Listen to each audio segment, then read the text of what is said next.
Vihara Jaya Radha Madhava Kunja Vihari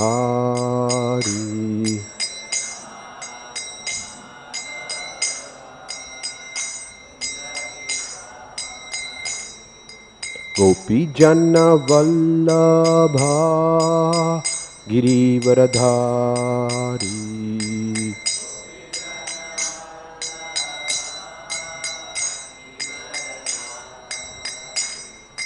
Gopi Jana Vallabha Girivaradhari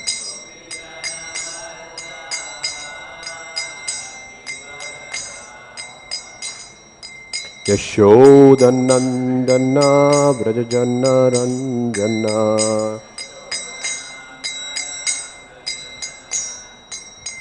Yashodanandana Vrajajana Ranjana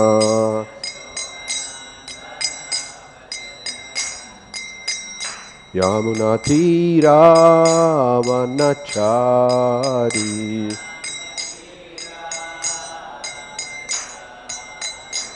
Yamunatira Vanachari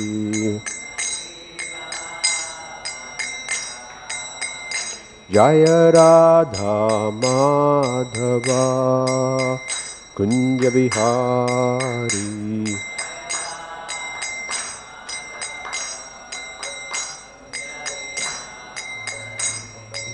Gopi Jana Vallabha Girivaradhari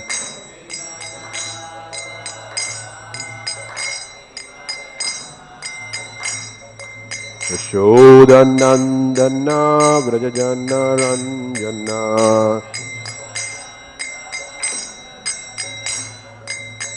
Yamunatira Vanachari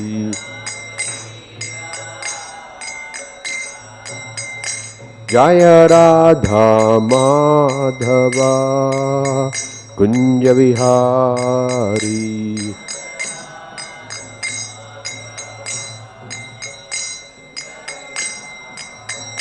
Jaya Radha Madhava Kunja Vihari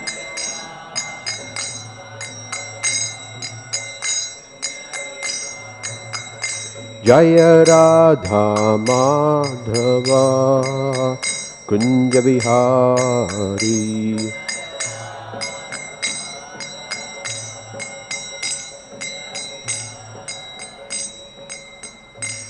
Jayom Vishnupad Paramahamsa Parivrajakatarya Ashtotara Shata Shishimad His Divine Grace A.C. Bhaktivedanta Swami Srila Prabhupada Ki Jai ISKCON BBT Samstapaka Acharya His Divine Grace A.C. Bhaktivedanta Swami Srila Prabhupada Ki Jai Srimad Bhagavatam Ki Jai. All glories to the assembled devotees, all glories to the assembled devotees, all glories to the assembled devotees, all glories, all glories, all glories to Sri Guru and Gauranga, all glories to Srila Prabhupada.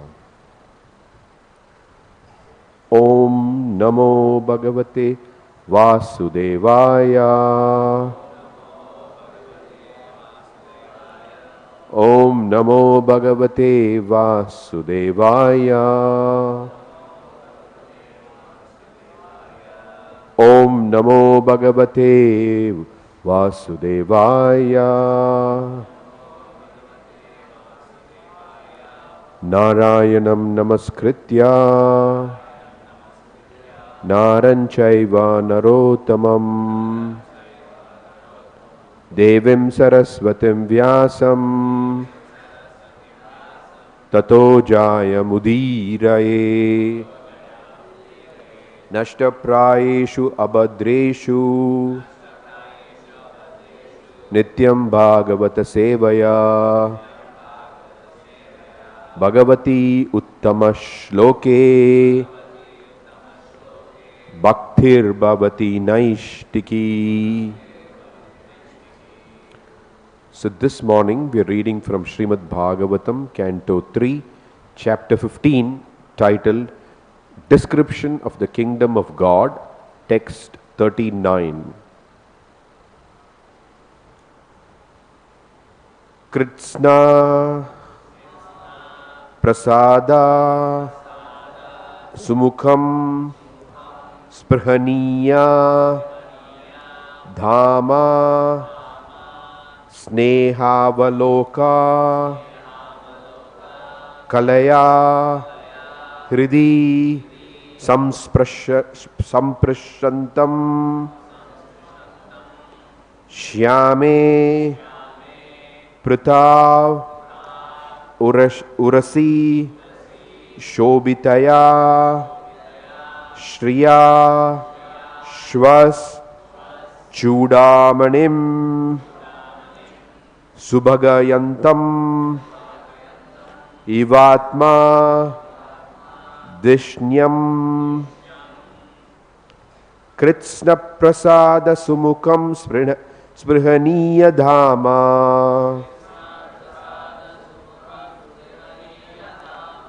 snehāvaloka-kalayā hṛdi saṁspṛśantam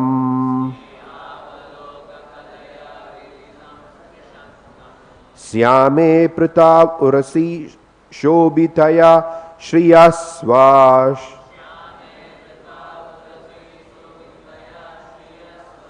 cūḍā-maṇiṁ subhagayantam ivātma-dhiṣṇyam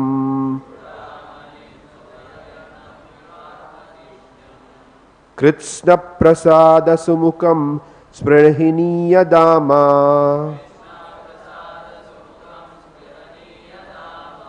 snehāvaloka-kalayā hṛdi saṁspṛśantam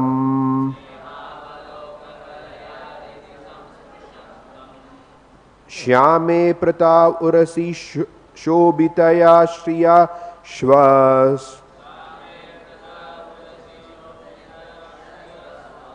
cūḍāmaṇiṁ subhagayantam ivātma-dhiṣṇyam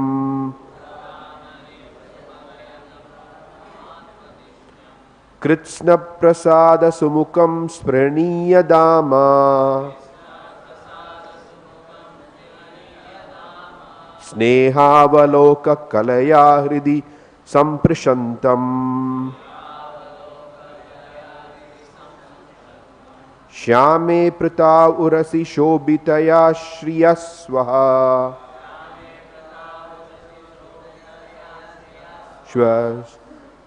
cūḍā-maṇiṁ subhagayantam ivātma-dhiṣṇyam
Ladies?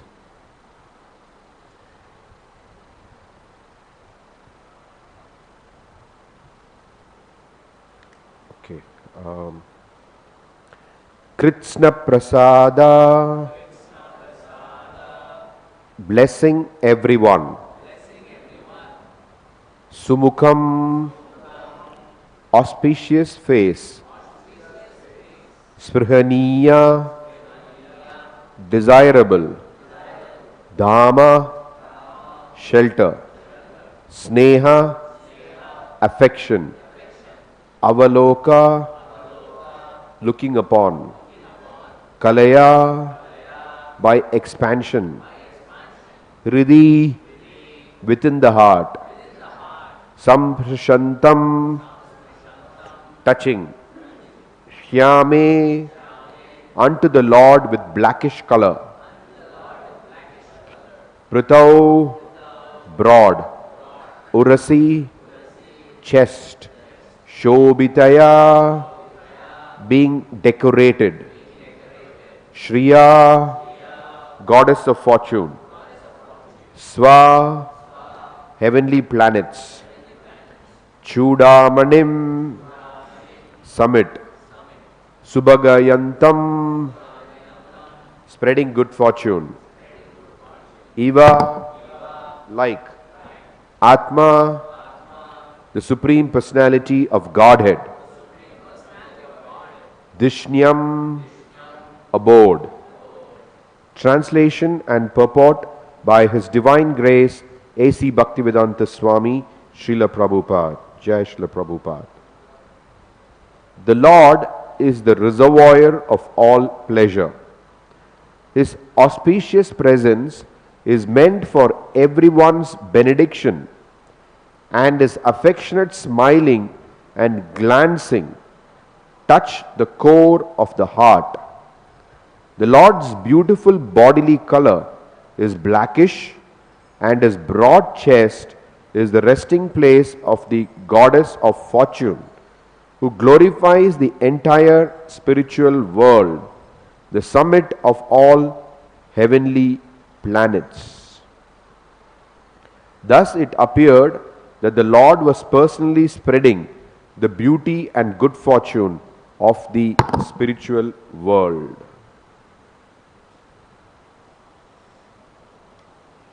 Purport. When the Lord came, He was pleased with everyone. Therefore it is stated here, kṛtsna-prasāda-sumukhaṁ. The Lord knew that even the offensive doormen were His pure devotees, although by chance they committed an offense at the feet of other devotees. To commit an offense against a devotee is very dangerous in devotional service. Lord Caitanya therefore said that an offense to a devotee is just like a mad elephant run loose. When a mad elephant enters a garden, it tramples all the plants. Similarly, an offense unto the feet of a pure devotee murders one's position in devotional service. On the part of the Lord, there was no offended mood, because He does not accept any offense created by His sincere devotee. But a devotee should be very cautious of committing offenses at the feet of another devotee. The Lord, being equal to all and being especially inclined to His devotee, looked as mercifully at the offenders as at the offended. This attitude of the Lord was due to His unlimited quantity of transcendental qualities. His cheerful attitude towards the devotees was so pleasing and heart-touching that His very smile was attractive for them. That attraction was glorious not only for all the higher planets of this material world, but beyond for the spiritual world also. Generally, a human being has no idea of what the constitutional position is in the higher material planets, which are far better constituted in regard to all paraphernalia. Yet, the Vaikunta planet is so pleasing and so celestial that it is compared to the middle jewel or locket in a necklace of jewels. In this verse, the words spṛhaṇīya-dhāma indicate that the Lord is the reservoir of all pleasure because He has all the transcendental qualities.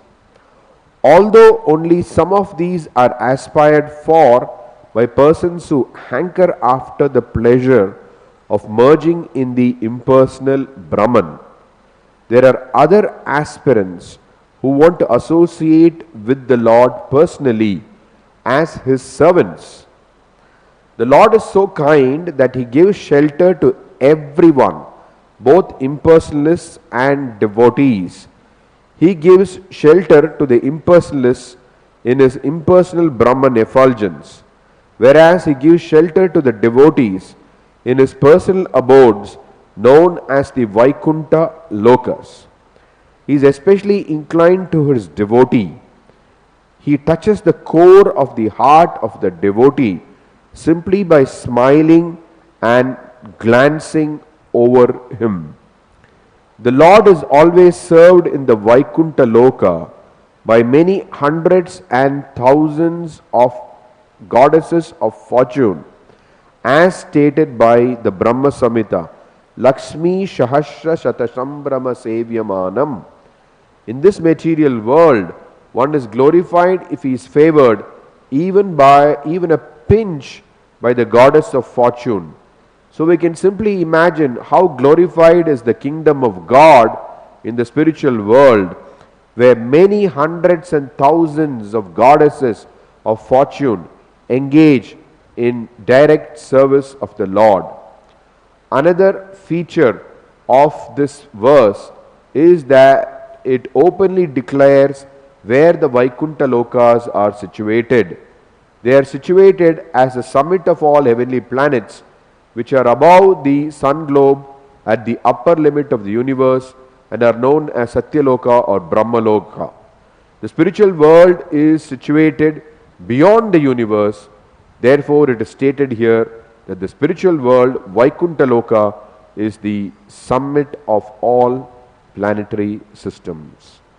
Thus ends the Bhaktivedanta purport to Canto 3, Chapter 15 of the Srimad Bhagavatam, titled Description of the Kingdom of God, Text 39. Om Ajnanatimirandasya Gyananjana Shalakaya Chakshurunmilitam Yena Tasmai Shri Gurave Namaha Shri Caitanya Manobishtam Sthapitam Yena Bhutale Swayam Rupa Kadamahyam Dadati Swapadantikam Vandeham Shri Guru Shri Yuta Padakamalam Shri Gurun Vaishnavamscha Shri Rupam Sagrajatam Sahagana Raghunathan Vitam Tam Sachivam Sadvaitam Savadutam Parijana Sahitam Krishna Caitanya Devam Sri Radha Krishna Padan Sahagana Lalita Shri Vishakan Vitamscha Nama Om Vishnu Padaya Krishna Preshtaya Bhutale Srimate Jayapataka Swamini Namine Nama Acharya Padaya Nitakripa Pradayine Gaurakata Damadaya Nagragramatharine Nama Om Vishnu Padaya Krishna Preshtaya Bhutale Srimate Gopi Paranadana Iti Namine Nama Om Vishnu Padaya Krishna Preshtaya Bhutale Srimate Bhakti Vedanta Swaminiti Namine Namaste Saraswate Deve Gauravani Pracharine Nirvishesha Shunyavadi Paschatya Deshatarine Vancha Kalpattarubhyascha Kripa Sindubhya Evacha Patitanam Pavanebhyo Vaishnavebhyo Namo Namaha Jaya Sri Krishna Chaitanya Prabhu Nityananda Shri Advaita Gadadhara Shrivas Adi Gaura Bhakta Vrinda Hare Krishna Krishna Krishna Hare Hare Hare Rama, Hare Rama, Rama Rama, Hare Hare. Mukham karoti vācālam pangum langāyate girim yatkripatamaham bande Shri Gurudhanatharinam yatkripatamaham bande Paramanandamadavam Shri Caitanya Ishwaram Katanchana smrte yasmin dushkaram sukaram bhavet vismrite viparitam syat Shri Caitanyam namamitam.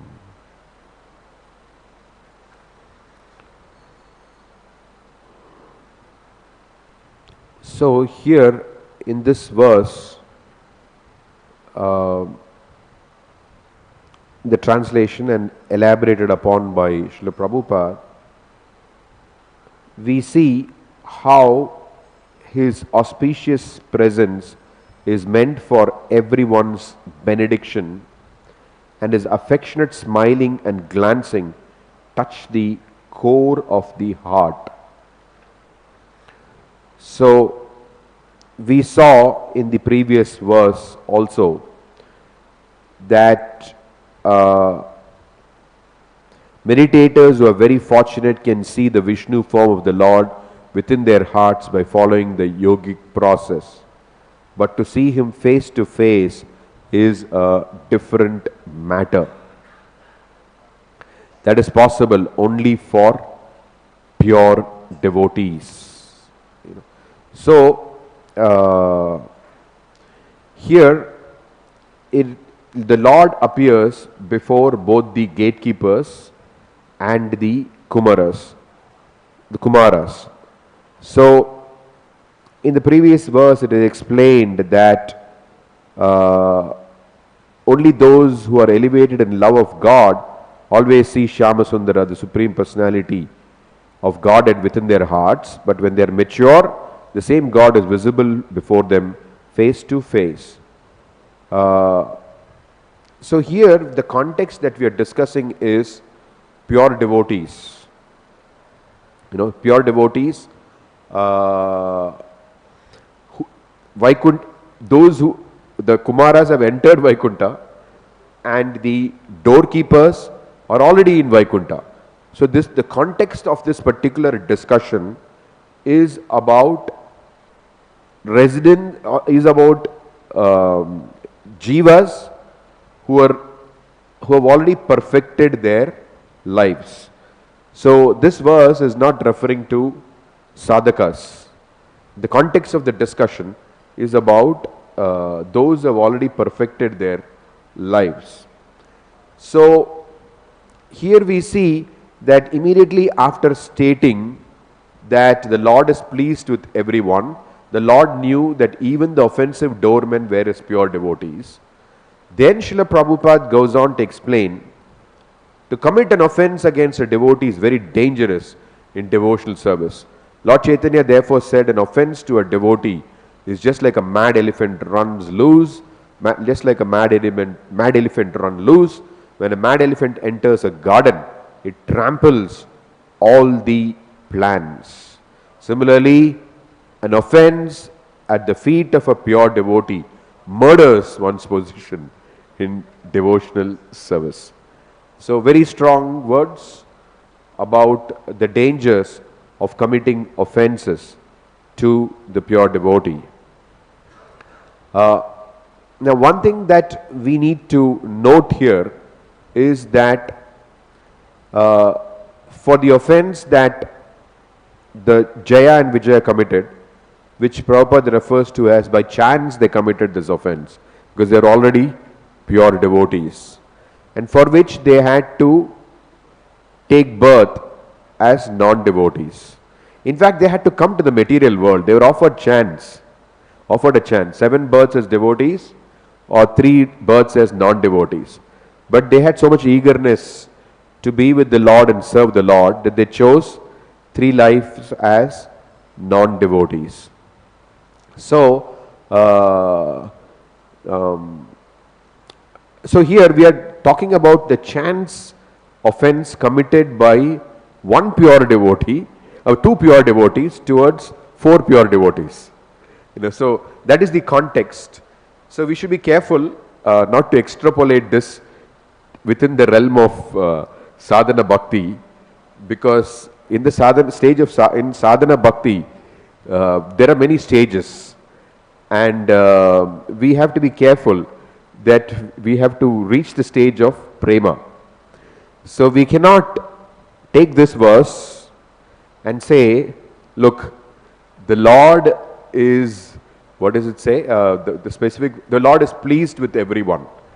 The Lord knew that even the offensive doormen were as pure devotees, although so it speaks about the Lord is pleased with everyone.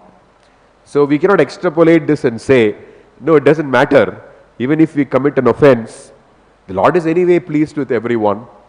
So that is the point. So it is not that, this we can extrapolate it and use it to apply to our context of sadhana bhakti. So where we have to be very careful, and Prabhupada speaks about how offense can destroy one's devotional service. And it is not very uncommon to see sometimes that, not sometimes, maybe more than sometimes, that devotees who have been practicing devotional service for many years, then they give up devotional service, they stop practicing devotional, so many things happen. Yes, the temptation of Maya is one thing, but generally offense is very dangerous. So quite often, I remember there is one Prabhupada disciple who wrote to a very senior godbrother of his, saying that I committed offense towards you, I was envious of you, therefore I fell down. Please forgive me. So like that, there are many examples. Of course, that attitude is, excellent. But the point that I was trying to make is that a lot of fall downs are caused due to offenses. And offenses come because, as they say, pride comes before a fall. So one becomes proud. So it is very important that one maintains not just the practice of sadhana bhakti. Maintaining the practice of sadhana bhakti is one thing, but maintaining the attitude of practicing sadhana bhakti is more important. I wouldn't say more important, it's at least equally important. In the preface to the Nectar of Instruction, Srila Prabhupada says that advancement in Krishna consciousness depends on the attitude of the follower. And so what is this attitude which we have to follow? So Lord Chaitanya Mahaprabhu himself prescribes it for us. What is that attitude? The attitude is Trinadapi sunichena taroriva sahishnuna amanina manadena kirtaniya sadahari. So the first thing is Trinadapi sunichena. One should consider oneself lower than the straw in the street. Now, this may appear like, how do you say, in modern psychology, if you were to say something like this, that you should consider yourself lower than the straw in the street. So then they would say that you have very low self-esteem. There is some psychological problem with you. There is some legitimacy in what they are speaking, because if we understand the context, they are right in the context that they are speaking about. But the context of Lord Chaitanya Mahaprabhu's prescription is very different. So there, when Lord Chaitanya Mahaprabhu speaks about one should consider oneself lower than the straw in the street, it is based on reality. And what is that reality that is based on? That all the pure devotees of the Lord are all exalted personalities. Similarly, every living being also is actually an eternal associate with the Lord. Jivera Swarupa Hoye, Krishnera Nitya Das. So that is the Swarupa of the Jiva. So one who actually considers himself lower than a straw in the street has come to that platform of intelligence. So humility means to come to the platform of intelligence where one understands that there are great exalted personalities above me. So therefore one out of that intelligence thinks oneself lower than the straw in the street. Whereas when modern psychologists speak about it, what happens is that there are people who do all kinds of improper behavior, and people are really fallen, and because of your lack of understanding of reality, you just go along with that flow of injustice and flow of insults and all these different things, and you think you are that. That is also Maya. That is also Maya. So in that sense, it's right what they're speaking, but because we are not any of that, we may be insulted. That's why the symptom of a pure devotee is they are free from fame and infamy. All this fame, infamy, they're all elements of duality. We are all parts and parcels of Krishna. So if we get affected by, if somebody blasphemes us, that means we are affected by duality. It's very simple. So if we just get carried away by somebody who praises us, we are affected by duality. So all these things we are affected by duality, because we are looking at ourselves in relation to the material world. So therefore, what the psychologists may say may have some sense in what they're talking about, but they don't understand the fact that we are actually spiritual living beings. So we are not interested even in praise. They are talking about praise and self-affirmation and this and that and all those kind of things, But we are not interested in that also. We are interested in being what we are. And that is better than this, better than both those platforms. Both are mundane platforms. Appreciation and low self-esteem. These are all part of the mundane platform. But we have what we call Krishna esteem, which is much more million, billion, trillion times powerful than the so-called self-esteem in this material world. So from that, it is from that perspective that this is being spoken about by Lord Chaitanya Mahaprabhu, that I am lower than the straw in the, one should consider oneself lower than the straw in the street. So what is the first symptom of that? What is the first symptom of that? If we really consider ourselves lower than the straw in the street, then what is the symptom of it?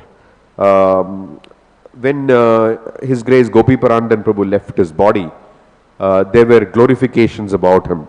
And I remember one particular glorification really struck me, which was by Mukunda Datta Prabhu from Prabhupada disciple Mukunda Datta Prabhu, not Pujari of Vrindavan, that's another Mukunda Datta Prabhu. But Srila Prabhupada disciple Mukunda Datta Prabhu, he is a scholar and he had associated for many years with His Grace Gopi-Parandan Prabhu. So he was narrating how once they had visited Radha Kund together, and they were sitting and chanting, and they were sitting kind of close to each other. And at one point, Mukunda Datta Prabhu heard Gopi-Parandan Prabhu mutter under his breath. He didn't tell that to Mukunda Datta Prabhu. Rather, at one point when he finished a round or something, he muttered under his breath. He said, "I don't deserve to be here." So, and Mukunda Datta Prabhu heard it. So this is the meaning of humility, which means that we understand our position. Who are we actually? Who were we? Completely lost in this material world. And Srila Prabhupada created that good fortune for us. We don't deserve it actually. We don't deserve it. I'm not saying everybody in the room, but at least I don't deserve it. So how did that good fortune come? Well, there is this specific question was asked by one of Srila Prabhupada's disciples during the Ardha Kumbh Mela in 1971, I think. So one of Prabhupada's disciples asked him this question, that normally you need to do many years and lifetimes of pious activities to come to that, to come to Kumbh Mela and all these kind of things, and generally to take off in spiritual life, or on the path of Pravritti Marga. So then he asked Prabhupada that we have not done anything in our lives. So what good fortune what pious credits have we accumulated? So Srila Prabhupada simply replied, I have created your good fortune. So we should be conscious of this fact that it is Srila Prabhupada who has created our good fortune. This is the meaning of humility. Humility means the intelligence to understand that we don't deserve it, but we have been given. And speaking about Radha Kund, there's one more anecdote where Satsarup Maharaj writes that once he went to Radha Kund with a group of disciples. And so the expectation was, not among disciples, generally the expectation is when you go to Radha Kund, you sing some exotic praises in glorification of the divine couple or whatever, there are different conceptions of what you should do at Radha Kund. But Satsarup Maharaj, very nicely, he says what he did. He said, I went to Radha Kund and I chanted Nama Om Vishnu Padaya kṛtsna-prasāda-sumukhaṁ Bhutale Srimate Bhaktivedanta Swamin Iti Namine Namaste Saraswate Deve Gauravani Pracharine Nirvishesha Shunyavadi Paschatya Desha Pratharine. He said, this is the only prayer I offered at Radha Kund. So this is what it means to be a follower of Srila Prabhupada. Means that we understand that whatever we have and whatever we are whatever opportunities we are given, they've all been given to us because of the good fortune that Srila Prabhupada gave us. We don't deserve it, but we have been given that fortune. So once we are situated in that platform of thinking, that we don't deserve it, then what right do we have to complain? So we just tolerate, right? So then, and also, we have been made aware of our position when given this wonderful opportunity, and the only thing that we want to attain in life is love of Godhead. So we are not interested in attaining anything else in life. So we want to give all credit to others because we want to remain focused on our goal of attaining love of Godhead. So this is the attitude with which we practice Krishna consciousness. It is not that by doing just rigorous sadhana we are going to get there. No, we need to have this attitude of doing it properly. And that attitude is this, the third verse of the Shikshashtakam, which Lord Chaitanya Mahaprabhu speaks about. Of course, you also have na dhanam, na janam, na sundarim, and all these things. But everything comes from the fact that we don't deserve it. We don't deserve it. So we need to be situated on that platform of humility. That's called humility. Prabhupada, in one place he says humility means intelligence. Humility does not mean modesty. Modesty may be one symptom, but it's not necessarily the confirmation of humility. Sometimes devotees behave in a very externally in a very Prabhu, Mataji, or it is not just a question of external behavior. It's nice, but that is not the sure test of humility. The test of humility is your intelligence to understand what you really are and how you act with that understanding. So, and that is what pleases the Supreme Lord. In fact, that is what pleases first of all, we sing in our Mangalarti, at our Mangalarti, we sing the Samsara prayers, and we end the Samsara prayers by singing Yasya prasadat bhagavad prasado, Yasya prasadan nagati kutopi, dhyayan stuvam stasya yashastri sandhyam, vande guru shri charana ravindam. So we are always thinking about we want to please Srila Prabhupada. We want to please all of his followers who are trying to please him genuinely. So this is our attention, this is our focus, that we are not interested in just performing an activity. For example, sometimes there is discussion about how to serve prasadam. The best way to serve prasadam, of course, is to make everyone seated and individually serve all the dishes. Have different devotees serve as much as they want. That's called service, prasadam service. But sometimes when you have thousands of people, it may not be practical. So we may have to have a buffet or whatever. But given a chance, we are meant to serve prasadam in a certain manner. It is not that, so when we say feed devotees, it is not a question, okay, there's food, take it. That is not what it is all about. There is a certain way of doing it. So like that, it is not just about sadhana bhakti. Okay, I get up in the morning, I come for Mangalarti, I do everything pakka. That's fine, but what is the attitude that you're doing? Are you doing it right? So only when we do that right, then Srila Prabhupada is pleased, and the exalted devotees are pleased, and things. So pleasing is a different thing. Practicing does not automatically lead to pleasing. It has to be performed with a certain attitude, and that is what pleases. So if we want to, Srila Prabhupada explains that in Vrindavan, why he established Krishna Balaram deities. And he says that in this age, Lord Caitanya and Lord Nityananda, they are the most merciful lords. Like the sun and the moon, they have simultaneously arisen in the horizon of Gaudadesh, and they want to spread that benediction across the whole world. And Vrindavan is the place where they understand about Krishna, Balaram, Radharani and all that. So he said, I've installed Krishna Balaram here. First of all, he is Gauranitai, then Krishna Balaram here. And he says, I've installed Krishna Balaram here and Gauranitai here, so that when people come, they can understand that this Gauranitai is the same merciful manifestation of Krishna Balaram. He gives us an explanation why he has established this as, he's called this as the Krishna Balaram temple. So the point is that by taking shelter of Lord Caitanya and Lord Nityananda, then we can attain the mercy of the divine couple. We can't approach them directly. In fact, through the mercy of Lord Nityananda, one can achieve the mercy of Lord Caitanya. And through their combined mercy, we can achieve the mercy of Radha Krishna. So that is the whole point. And as we know from Raghunath Das Goswami's pastime, we see that Raghunath Das Goswami had to obtain the mercy of Lord Nityananda.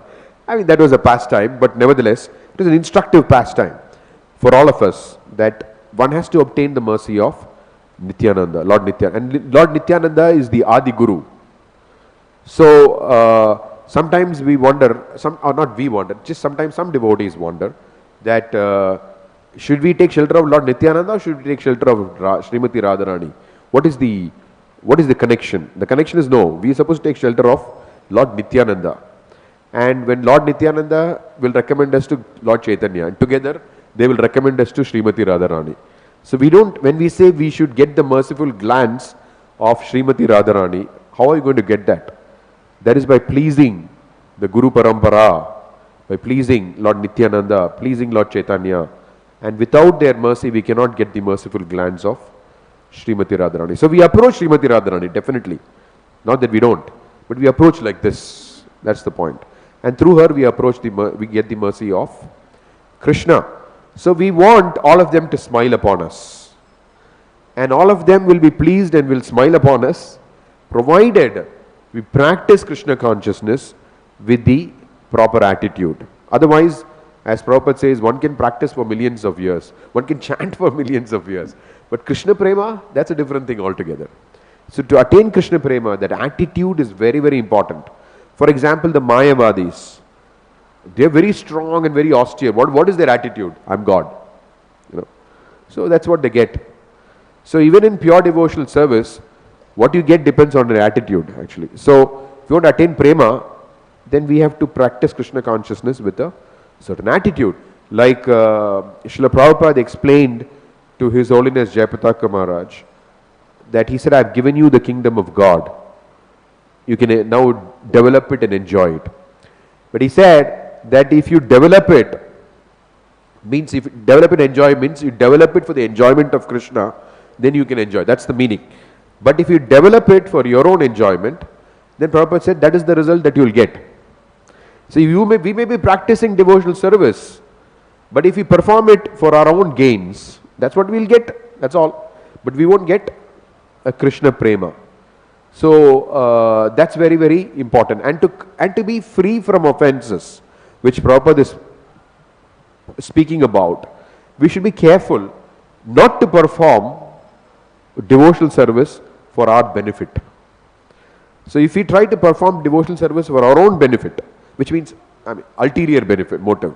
I'm not talking about benefit of pure If we try to perform it for our own sense gratification or our own ambitions and our own thing, then everybody who comes in the way of that will be an obstacle. Or if you are blind in that pursuit, then you see everybody as meant to fulfill your objective. Then what happens is you begin to start using devotees to fulfill your objectives, and you start behaving offensively with all these people, because unless they fulfill your desires, you don't consider them significant.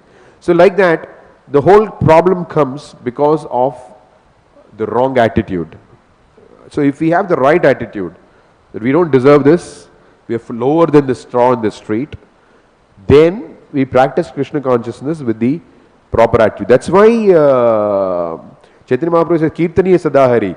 When those conditions are fulfilled, then you can chant. Of course, sometimes you may see devotees who are chanting many rounds and things like that. But Bhaktisiddhanta Saraswati Thakur says that even in Radha Kund and other places, there are devotees who are chanting many rounds, 64 rounds, so many rounds. But what are they thinking about? Are they free from puja, labha and pratishta? Are they free from the desire for associating with the opposite sex? These are all very, very important things. So it is not just the question of external practice, but the internal mood is also very, very important.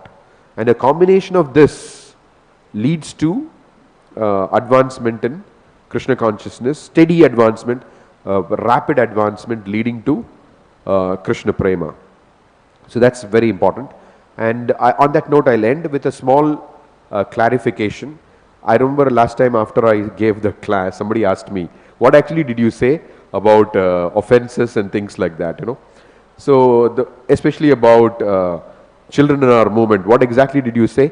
So I just thought, okay, just for a minute, I'll just clarify what I meant. Is that children are a very vulnerable society. In fact, they're meant to be protected. So if children are abused, we cannot invoke the apichet sudurachara verse and just wave it off. No, it's an offense. And as Prabhupada writes here, it's very dangerous. So one cannot just wave off an offense by invoking the apichet sudurachara verse. Rather, here as our standard practices, without being completely forgiven, you're not clean. You're still implicated in the offense. So that's the point that I was trying to make. It is not, I didn't phrase it properly. Although they understood what I said, but there were some phrases which I used which were not clear enough. There was lack of clarity. There's no opposite meaning, but there's not sufficient clarity. So I hope that I've clarified it this time, because that I was talking about in the realm of sadhana bhakti. But here in this context, what is being discussed about is pure devotees, that too what's happening here in the spiritual world. Okay, so I think I'll stop there if there are any comments or questions.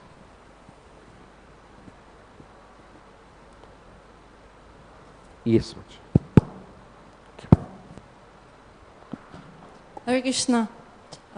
Envy is emotion which cannot be controlled. Okay.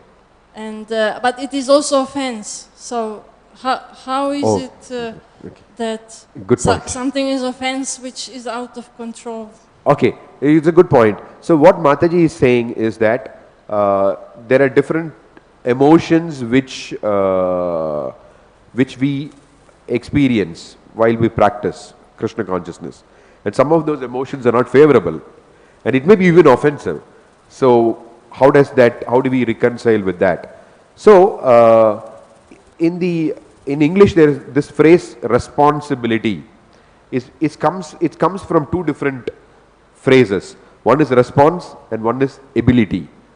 So the ability to respond is called responsibility. So we don't have control over the thoughts that come because of whatever conditioning we have had over millions of lifetimes. That we don't have control on, because the thoughts keep spontaneously coming in our minds. What we have control on is the ability to respond to those thoughts. So if we respond to those thoughts in line with the teachings of Krishna consciousness, that's fine.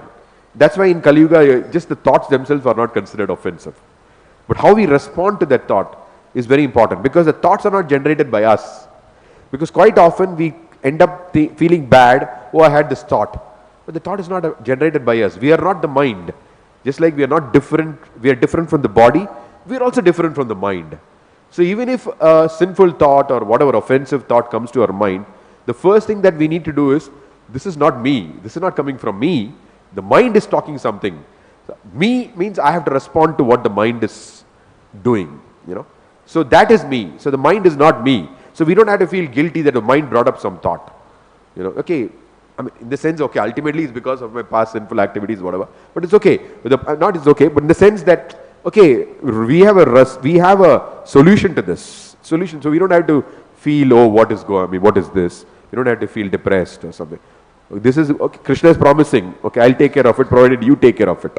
So all that we have to do is, we have to take care of it. Because Krishna has already promised us, he will take care of it, don't worry. Provided we take care of it. So all that we have to do is take care of that thought. That's all. How do we take care of it? Thought, we respond to it properly. And quite often, not quite often, almost all the time, Prabhupada says that the best way to fight Maya is to neglect Maya. So if we keep engaging with every thought that the mind has, we may just keep getting entangled in that cycle. The best way is to ignore it. Sometimes you may have to use some logic and reasoning. That depends on the thought and the circumstance and things like that. But generally, the thumb rule is to neglect, so that we don't get further and further. I mean, you spend time and energy on it. But sometimes, yeah.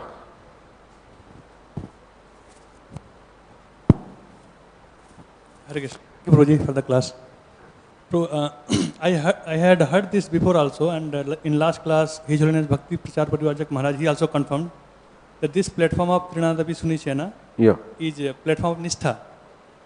Platform of Nishtha. Yeah. Okay. So, actually, when someone is on this platform, then there is no offenses, naturally. Correct. So, before that, how we should conduct Prabhuji ourselves, before reaching this platform? Prabhupada in one place is very interesting. Not one place, many places, but I mean, at least one particular thing I was reading where Prabhupada says, devotee means tolerant, very tolerant, very, very tolerant, very, very, very tolerant.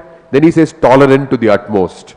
You know, so which means that we have to make an effort to practice it. That's a part of our practice. We may not be perfect, which Krishna understands, but we need to show our sincerity to Krishna by trying to practice it. For example, it is easy to say lower than the straw in the street, but do we actually act on that platform? Do we actually feel it fully? No. So therefore, our thinking, feeling and willing is very critical. Thinking, feeling and feeling is currently, how is it? It is shaped by our past lifetimes. Completely shaped by our past lifetimes. All our thinking, feeling, willing is all based on our past lifetime. Therefore, Srila Prabhupada emphasized about his books. Our acharyas have emphasized so much about the books, because it is the books which change the process of thinking, feeling, willing. It teaches you how to think, because you may be chanting Hare Krishna, but you may not know how to think. If you chant Hare Krishna Maha Mantra and think that, okay, let me chant the Hare Krishna Maha Mantra and I will get a very good, I will be successful in my business. Okay, so you're not thinking properly, although you're doing the thing right? But you're not thinking properly. So how does this whole thing, so we have to completely reorient our thinking, feeling and willing. And how do we reorient? Lord Chaitanya Mahaprabhu himself says, when he confirms to Ramananda Roy, what is the highest process for this age? Sanmukuritan bhavadiya varta, sthane sthita. So hearing Bhagavatam, hearing Krishna Katha from the lips of the pure devotee, that is the most important process. And this is what, just the same thing, spoken words in the written form, that's all. So unless this is the highest process recommended, So, which is hearing. Hearing brings proper chanting. Without proper hearing, there cannot be proper chanting. And proper hearing means hearing actual, like you're all sitting here in the Bhagavatam class. So all of us have to do this, hear the Bhagavatam class, then also read the Bhagavatam. So by this process, then our thinking, feeling, willing will get reoriented. Yes, Prabhuji. Oh, I think this last question. Okay. Prabhuji, thank you for the class. You said that this attitude of undeserving, I am not deserving, so what we see, sometimes I see in other practicing devotees, like I feel that I am undeserving, then I see that this devotee is not feeling that he is undeserving, he is saying I deserve, he is acting in that way. Then my consciousness get affected, how is this person is saying that he is not undeserving, he deserves this, he deserves this. Then it affects me also. In what way? Like, how is he doing like that? I should tell him that he should be undeserving. that mood comes up. So how do we safeguard ourselves from this this person's attitude of being deserving? Why should we bother about it? We are not, I'm just asking, in general practical life, No, when I deal with devotees, this is not very uncommon either. Different people have different things. But why should it affect you? Means like, okay, that's what he is. He's like somewhat related to me or some friend of mine, and this is not a good attitude to proceed ahead. And okay. So generally you give correction when people are willing to receive it. Otherwise it may only be an argument, or it just may be wasting your human form of life, unnecessarily wasting some time. So depends. If the circumstances permit you to instruct, you can. But if they don't,